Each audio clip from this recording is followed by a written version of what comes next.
Nous sommes au 5e siècle avant Jésus-Christ en présence du divin Socrate. Celui-ci, contre toute attente, est interrogé par un certain Critobule sur la différence qu'il y a entre un mauvais et un bon manager. Il faut dire que cette question, certes fort judicieuse, mais dont la bonne réponse n'est pas aussi simple qu'elle en a l'air, n'avait jamais été posée auparavant. C'est donc une grande première, bien avant que Fayol et Taylor, 25 siècles plus tard, ne la posent à nouveau. Voici ce que sous la plume de Xénophon répond Socrate. Eh bien, Critobule, si je te fais voir tout d'abord des gens qui construisent à grands frais des maisons incommodes, puis d'autres qui, en dépensant beaucoup moins, en construisent et qui sont pourvus de tout le confort désirable, ne crois-tu pas qu'en cela je te montrerai ce qu'il en est du management ? Socrate fait donc du management une manière de construire intelligemment et efficacement une sorte de jeu de Lego du nom de cette marque que l'on prétend plus puissante que Google, Nike ou Ferrari. Le philosophe, ici, se fait légosophe. Une philosophie du Lego, c'est justement ce que nous propose Tommaso Bertolotti dans une courte dissertation qui se présente de prime abord comme une sorte d'archéologie légographique. Les Legos, prétend l'auteur, sont spécifiquement platoniciens. Pourquoi ? En raison d'un rapport très fort avec l'idée du bien, de l'importance du modèle même, de leur dimension mathématique, de la façon qu'a le constructeur de fabriquer son Lego en regardant son modèle. Platon, en effet, l'élève de Socrate, était attaché à l'harmonie sociale dans laquelle chacun trouvait sa place ou une fonction qui correspondait à ses aptitudes.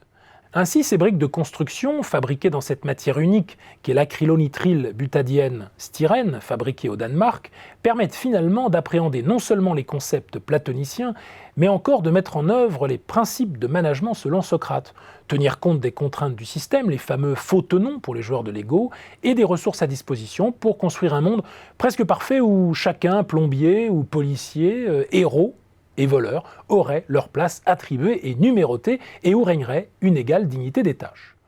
Jouer au Lego, au final, c'est faire monde, c'est apprendre que les entités ne font sens que dès qu'elles sont mises en relation, ordonnées les unes par rapport aux autres, associées les unes aux autres, pour constituer un univers, une organisation unique et irremplaçable par aucune autre. Un jouet qui fonctionne finalement comme outil de conceptualisation, d'innovation, de développement, chacun de ces mots qui appartiennent sans nul doute au vocabulaire managérial. Ces formes encastrables seraient en fait une occasion pour les joueurs de songer à la résolution de problèmes à partir non pas seulement d'une réflexion préparatoire, mais encore par le fait de manipuler les objets eux-mêmes. Or, c'est ici qu'il faut rappeler que le mot management vient aussi du latin manus, qui veut dire main. Or, c'est là où la métaphore trouve ses limites et où la pertinence de la comparaison vient se briser comme deux briques qui ne pourraient finalement s'assembler contrairement à ce qu'indique le mode d'emploi. Les visages béats et finalement inexplicables de nos figurines, capables de ne montrer qu'une seule émotion, une indifférence factice tout au plus, nous poussent à réfléchir en effet, comme l'indique Bertolotti.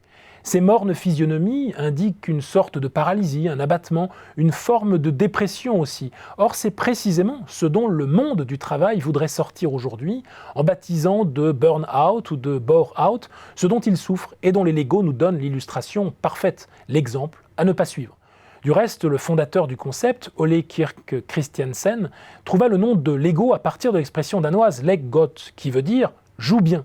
Or, c'est bien cela qu'il s'agit de réinventer dans les entreprises aujourd'hui, en donnant à chacun et à chacune la possibilité de changer de fonction, de pouvoir pleinement s'exprimer et surtout de sortir de l'état d'immobilité où nos conceptions managériales d'un autre siècle semblent nous avoir figés pour toujours.